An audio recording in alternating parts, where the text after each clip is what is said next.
আজকে কিন্তু প্রচণ্ড কুয়াশা পড়েছে, চলো দেখাচ্ছি কত কুয়াশা। এই সামনে দেখতে পাচ্ছ ব্রিজটা, এটা চুনি নদীর ব্রিজ। আর দেখছো দুই সাইডে দেখাই যাচ্ছে না, এত কুয়াশা।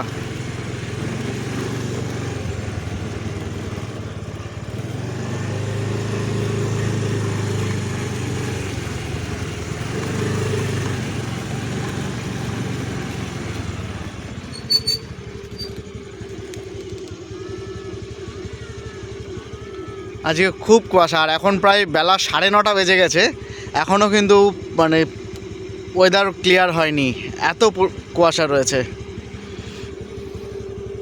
আজকে তো প্রচণ্ড কুয়াশা, আর এই কুয়াশার মধ্যে ওই দেখো নদী দিয়ে কি সুন্দর লঞ্চ যাচ্ছে, এই লঞ্চে করে মাটি নিয়ে যাচ্ছে।